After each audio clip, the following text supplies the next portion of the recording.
네, 한 주를 시작하는 월요일 박철성의 주간 증시 시간입니다. 오늘도 함께하겠죠? 네, 리서치센터의 박철성 국장님 나오셨습니다. 어서 오세요. 안녕하세요. 네, 안녕하세요. 네. 오늘은 어떤 소식인가요? 어떤 소식부터 갈까요? 어떤 소식이 좋을까요? 이정현 씨. 네. 죽느냐 사느냐. 그 다음에 뭐 나오죠? 그것이 문제로다니까요. 이야, 오늘 그 얘기 좀 해볼까요? 자, 도대체 갈 거냐 말 거냐. 그게 문제입니다. 마치 햄릿의 산막 일장 같죠? 하지만 중차대한 순간 지금은 실전 상황입니다.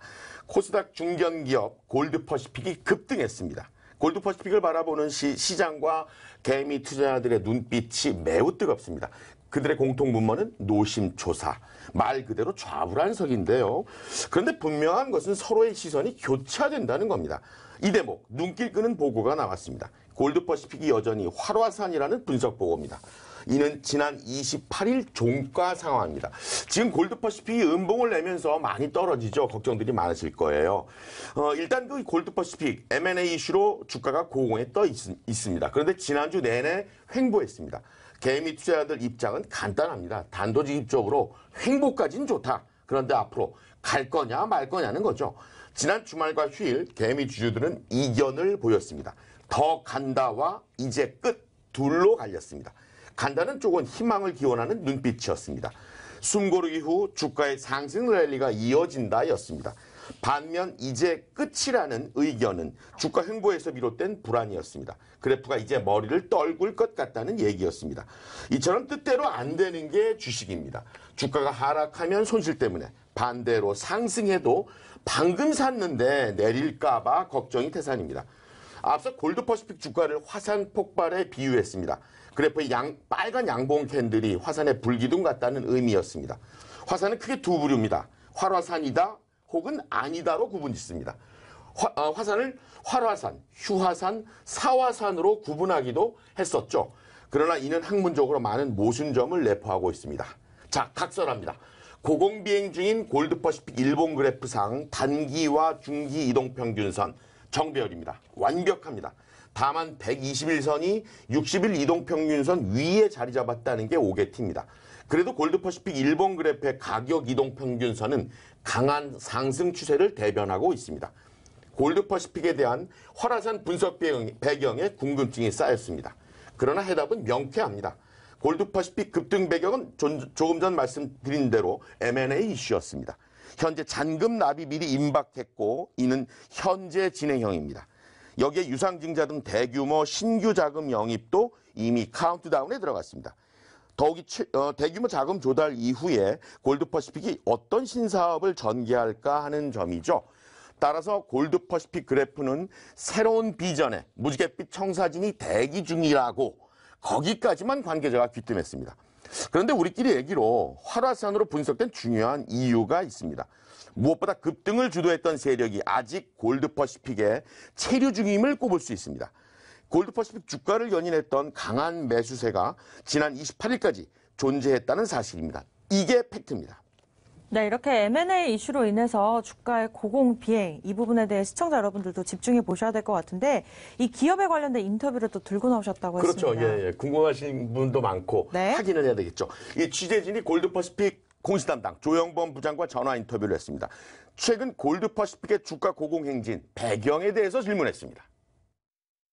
일단 회사 내부적으로 뭐 크게 주가에 직접 영향을 미칠 만한 재무적인 상황은 발생하고 있지는 않고요. 아무래도 M&A가 제일 큰 이슈가 아닌가 싶거든요. 어쨌든 회사에 대한 기대감이 부장님 말씀하셨듯이 대규모 자금이 유입이 되니까 소재가 있겠구나. 그 자금이 어쨌든 어떻게 쓰여야 될 거 아닙니까? 회사에 들어왔으면.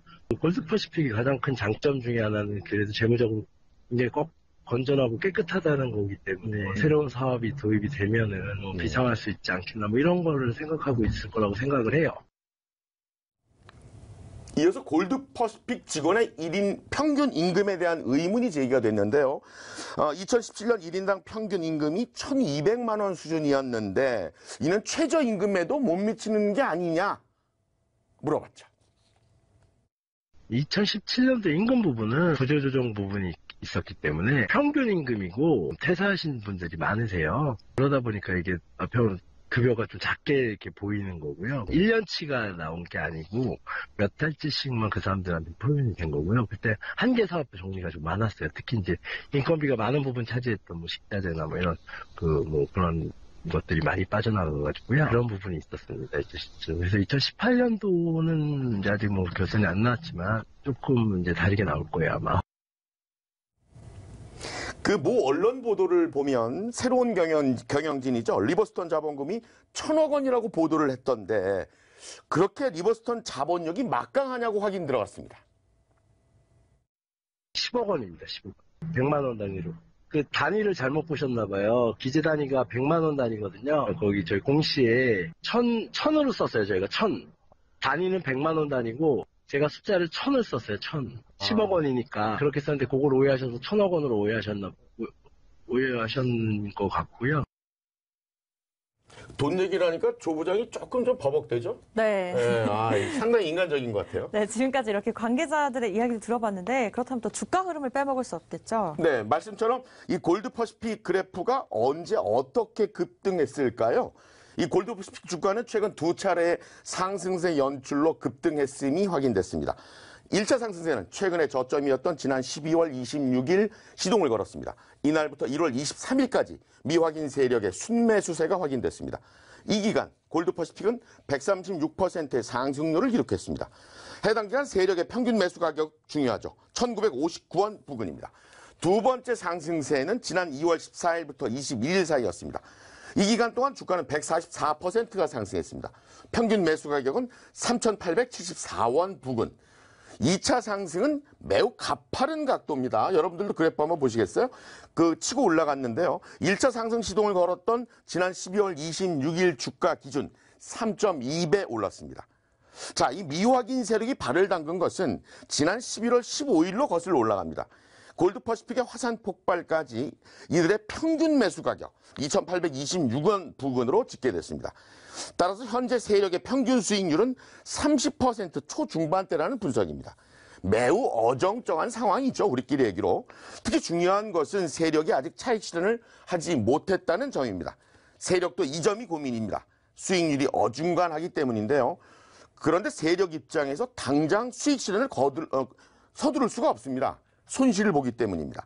만약 지금 차익 실현 물건을 내놓는다면 주가는 금세 주저앉습니다. 주가가 그들의 평균 매수 가격 이하가 되고 맙니다. 지난 22일부터 28일 그래프를 보면 일본 그래프가 5거래일 횡보했습니다. 결정적 이유 중 하나였습니다. 개미 투자자가 현재 수익 구간이라면 노심초사와는 거리가 멉니다. 문제는 손실 상황이죠.